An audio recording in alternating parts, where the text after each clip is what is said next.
Hello and welcome to the West Asia Post. I am Rhythm Sharma, bringing you the biggest flashpoints from the world's most volatile region. In this episode, we break down why President Donald Trump is reluctant to launch an attack on the Iranian regime and what is shaping his decision-making.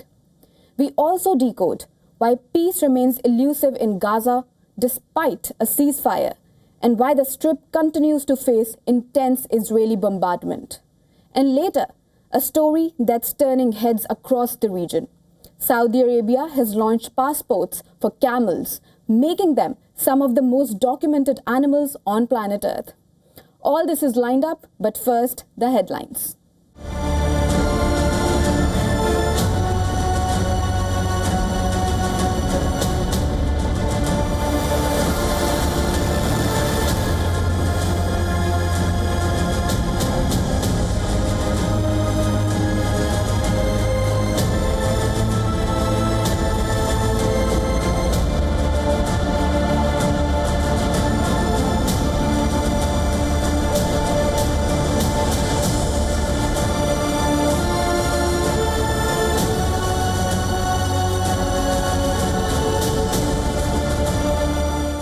President Trump has masked a formidable American war machine in West Asia. One of the world's most powerful aircraft carriers is in position. Advanced fighter jets and stealth bombers are on standby. Around 40,000 US troops are now deployed and additional missile defense systems have been rushed into the region. The firepower is in place, the signals are clear, and yet the order to strike has not come. So what is holding Washington back? Tonight, we examine 5 hard military realities that explain why overwhelming American power has not translated into action against Iran.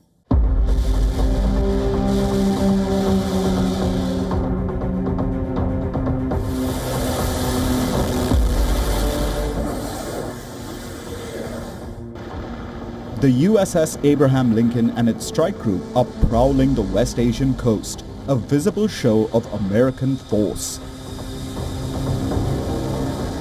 Yet, despite the presence of F-35C jets and Tomahawk-laden destroyers, the order to strike Iran has not come.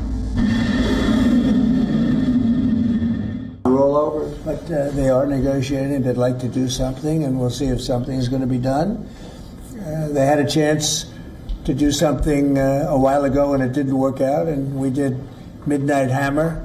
I don't think they want that happening again, but they would like to negotiate. We are negotiating with them right now, yes. Washington and Tehran are currently locked in a tense diplomatic dance. Trump wants a total halt to Iran's nuclear program and strict limits on its ballistic missiles, a demand Tehran has flatly rejected, even as it hints at nuclear flexibility. Well, I think there are a lot of targets that the U.S. and maybe Israel, if they join in, could attack, including eliminating Iran's ballistic missile production facilities, eliminating perhaps what's left of their air defenses going back after the nuclear program, and destroying the state instruments like the Revolutionary Guard that threaten their neighbors in the region, but also their own population. I think as the state institutions are weakened, the potential for the regime to collapse increases. I think the regime is more unpopular now than it's been at any point since 1979. First, the Houthis delivered a warning. A relatively small Iranian-backed force tied down the US Navy for months in the Red Sea. Drones and missiles forced American warships to fire expensive interceptors again and again. Iran is a far larger, far more capable adversary. While the Houthis tested, Iran could overwhelm.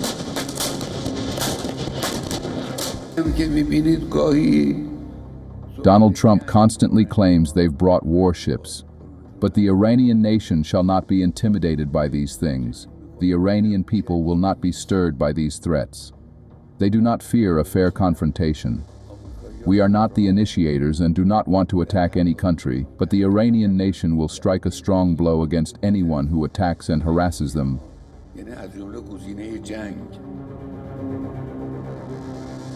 Second, missile swarms beat missile shields. Iran has several hundred ballistic missiles at its disposal. ballistic missiles, cruise missiles, and even hypersonic missiles. Along with that, there are thousands of drones. Even the best defenses struggle against saturation. One leak is enough to cause damage and change the tide of the conflict. Third, America is running low on interceptors. US stocks are depleted after the 12-day war in June between Israel and Iran. Each interceptor costs millions of US dollars. Iran's missiles are cheaper and faster to replace. In a prolonged exchange, the math turns unfavorable. Israel alone spent over $17 billion during the June conflict. This time, the cost for the US could be much larger.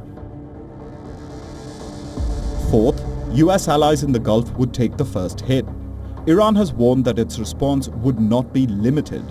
Gulf states host US bases. Israel sits within range.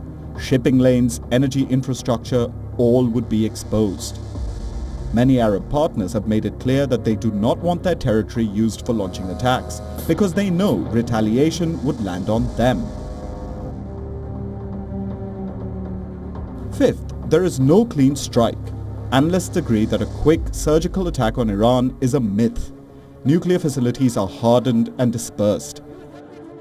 Missiles and drones are hidden deep within mountains. Iran's network of regional allies would activate immediately. What begins as an air campaign risks turning into a long, bloody conflict with no clear exit.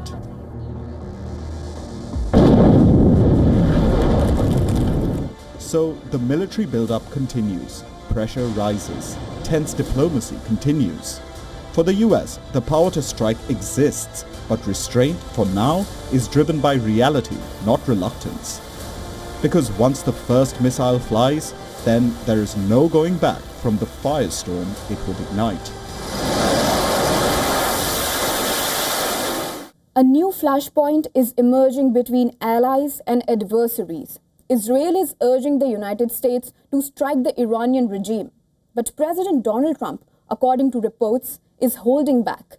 As American warships move into the region and nuclear talks hang by a thread, the question is this: is diplomacy still possible, or is the path to war quietly being drawn up in Washington? We decode how just high the stakes are and how grim the situation has become.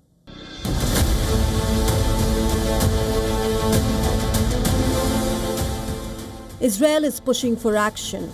Donald Trump is resisting another war. Iran is testing the terms of diplomacy.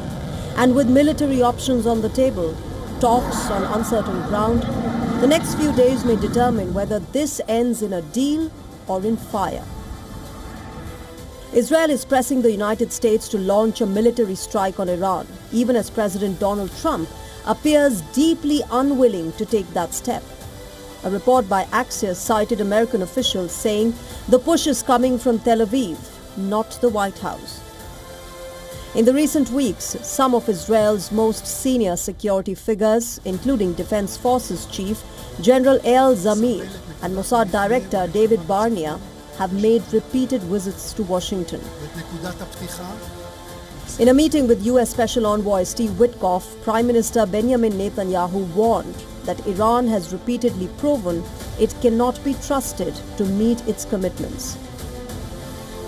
Israel demands that any agreement with Iran include removing enriched uranium from the country, stopping the enrichment of uranium, limiting the creation of ballistic missiles, and ending support for Tehran's proxies.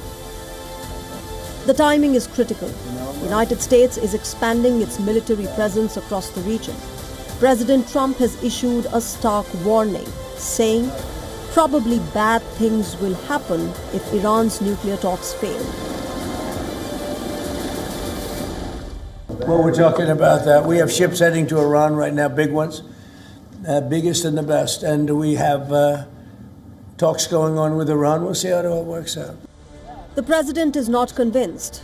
In the Axios report, one American official was quoted as saying, "It's really the Israelis who want to strike. The president is just not there." Over the weekend, General Zamir briefed U.S. Joint Chiefs Chairman General Dan Kane on Israel's war plans. But reports suggest nothing from that meeting shifted the president's position. All of this comes after last year's major escalation. In June 2025, Israel, backed by the US, launched a 12-day attack on Iran, targeting military and nuclear sites and killing senior commanders and scientists. Iran responded with missiles and drones, striking Israeli military and intelligence facilities.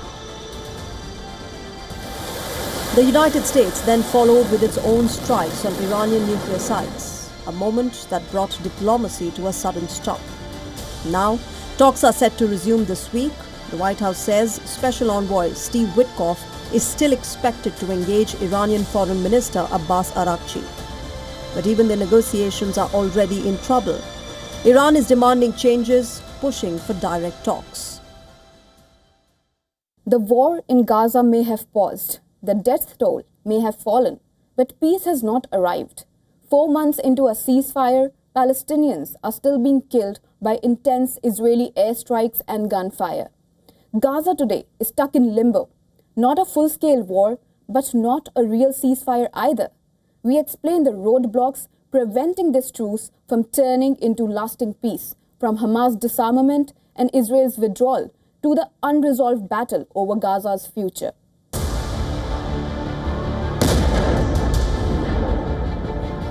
The ceasefire between Israel and Hamas has brought down the daily deaths in Gaza, but the violence has not completely ended. The Strip today is in limbo, neither a full war nor a true ceasefire.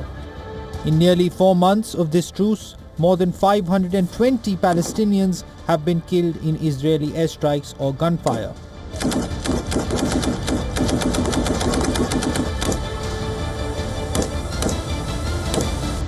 While we were sleeping in our house, the tank shelled us and the shells hit our house. Our sons were martyred. My son was martyred. My brother's son and daughter were martyred. There were children. We have nothing to do with anything. We are peaceful people. That is more than 4 deaths every single day, even during the ceasefire. Around 1,400 have been wounded. Israel too has lost 4 soldiers stationed inside Gaza. Yes, these numbers are far lower than during the war's peak.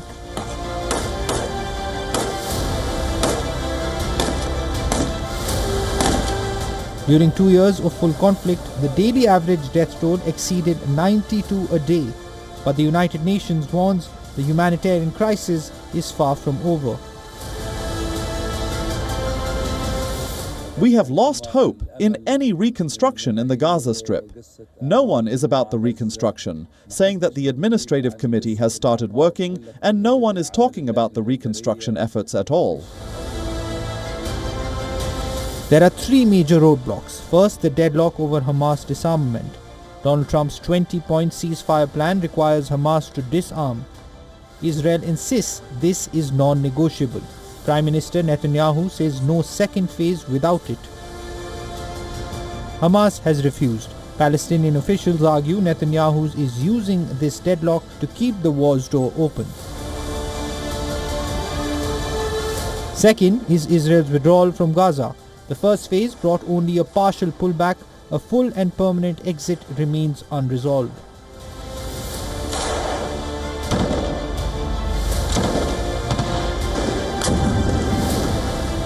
Palestine's UN envoy Riyad Mansour says the ceasefire cannot hold unless Israel fully withdraws and stops dictating Gaza's future. Israel, however, cites security concerns and accuses Hamas of violations.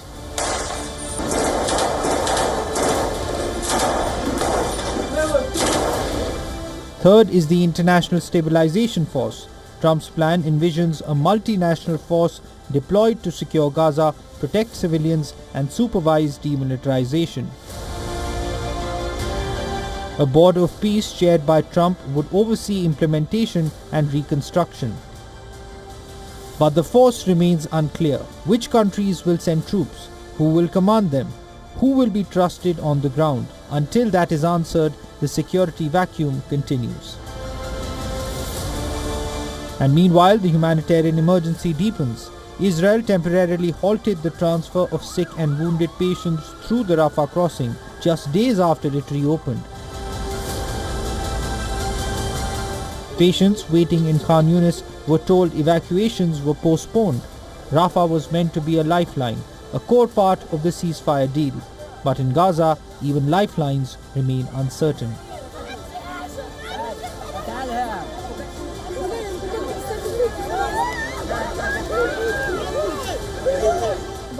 They said the crossing was going to open. You know how long we've been waiting for the crossing to open, because no matter what, there is nothing like your homeland. It is right that there, everything needed for life is available. Everything is there. But our longing for our country, we can't be distant from it or give it up. Gaza remains trapped between unresolved deals, unfinished withdrawals, and a crisis that refuses to end. Turkey is pushing its air power far beyond its borders, and this time, the destination is the Horn of Africa. In a move that signals both strategy and show of force, Ankara has deployed US-made F-16 Viper fighter jets to Somalia. The deployment highlights Turkey's expanding military footprint in conflict-adjacent regions and shows how its air force, long built around American warplanes, is now becoming a tool for expeditionary power projection. We bring you the details.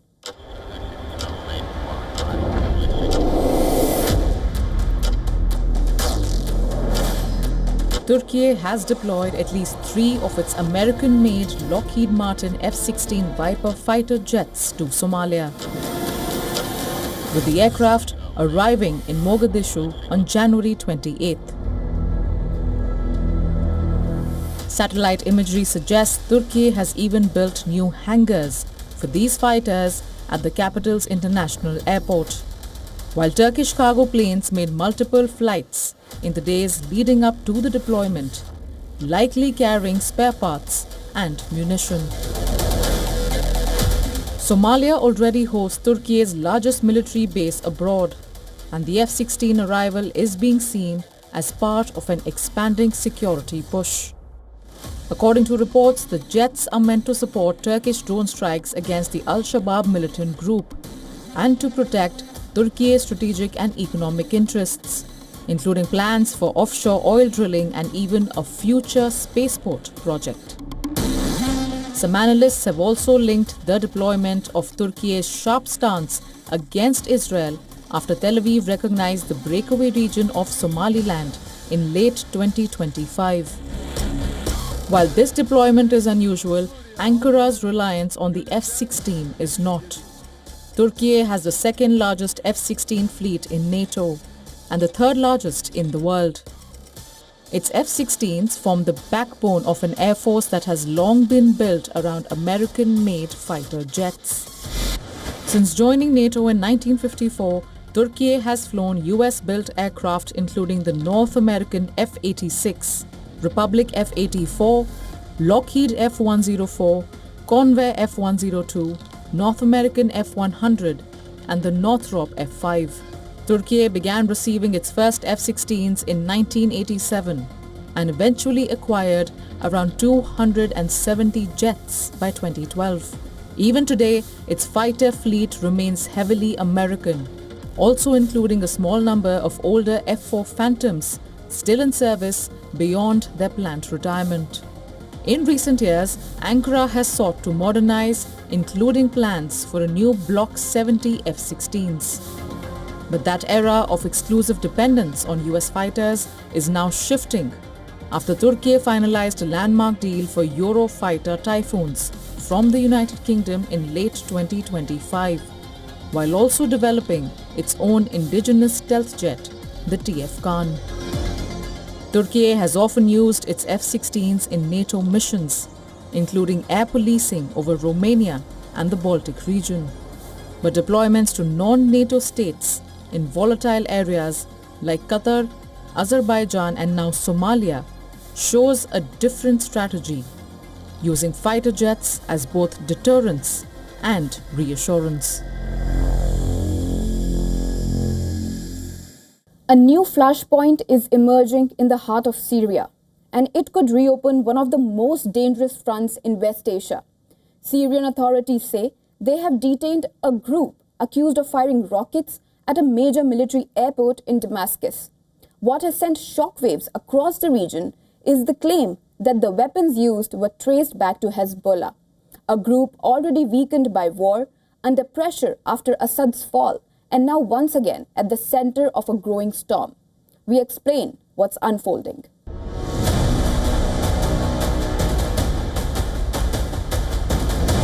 Syria says it has arrested all members of a group behind recent rocket attacks on the Meze military airport in Damascus. Syria claims the intense strikes had been carried out over the past few months. The rocket attacks began on October 8, 2023, just one day after Hamas's attack on southern Israel that ignited the war in Gaza, and then comes the most explosive allegation. Syrian authorities say the weapons used in these attacks originated from Hezbollah, the Iran-backed Lebanese militant group that once held a significant military presence inside Syria during the civil war, fighting alongside former President Bashar al-Assad. Hezbollah, however, has flatly denied any involvement, insisting it has no activity inside Syria and no links to any group operating there. Syrian officials also say they have seized drones that were being prepared for future operations, raising fears that the threat was far from over. Interestingly, the Syrian ministry stopped short of directly naming Hezbollah or Iran in its formal statement, only saying the detainees had connections to foreign entities. This comes at a moment of extreme regional volatility. Security sources say Hezbollah may have left behind stockpiles of weapons, including drones, in parts of Syria after withdrawing its forces following the collapse of Assad's rule in December 2024. And Israel, citing the power vacuum in southwestern Syria, has deployed troops into a buffer zone near the border, saying it is acting to prevent hostile actors from taking root. Last week, the Israeli military said its troops in Syria came under fire, the first such incident since their deployment. No injuries were reported. All of this unfolds against the backdrop of a US-brokered ceasefire between Israel and Hezbollah, an agreement that followed months of deadly conflict in Lebanon, which dealt a major blow to the group's leadership. Camels in Saudi Arabia are now officially getting passports. In a move drawing attention across the region, the kingdom has launched a new camel passport system covering millions of camels. The initiative is part of Saudi Vision 2030, aimed at modernizing, regulating, and developing the camel industry. These desert icons, central to Arabian history, culture, and even high-stakes beauty contests, will now carry official identification papers, making them among the most documented animals on planet Earth. Here's our report.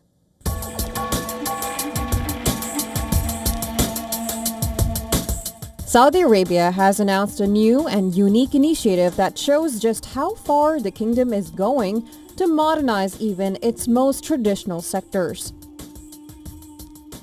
The kingdom has officially launched what it is calling the Camel Passport, a digital and regulatory identification system for camels across the country. The announcement was made by Saudi Arabia's Vice Minister Mansour al-Mushaiti, who said the project is part of a broader effort to develop and organize the camel sector in line with Saudi Vision 2030. Now, according to officials, the Camel Passport will serve as an official accredited identification document for each animal, connecting it to verified health information, ownership records, and regulatory data. The goal, the country says, is to improve service efficiency, strengthen the industry's credibility, and support both local and international camel markets. Saudi Arabia is home to a massive camel population, with estimates suggesting around 2.2 million camels live in the kingdom. Camels have been central to life on the Arabian Peninsula for thousands of years, serving as a key mode of transportation, a symbol of status, and an important part of the region's heritage. But today, camels are also at the heart of a highly profitable modern industry, including breeding, livestock trading, and even competitive camel festivals. Under this new system, each camel passport will include extensive details such as the animal's microchip number, passport number, name, date of birth, breed, sex, color, and place of birth. Photographs of the camel from both the right and left sides will also be included to ensure accurate identification. One of the most important features of the passport is a detailed vaccination and health record, which will help create a reliable medical file for each camel. In recent years, organizers have also cracked down on cosmetic enhancements used to give camels an unfair advantage, showing just how serious and competitive this world has become. Thank you for watching the West Asia Post. I am Rhythm Sharma. I will see you next week with a brand new lineup of stories. For major global updates, keep watching WION World is One.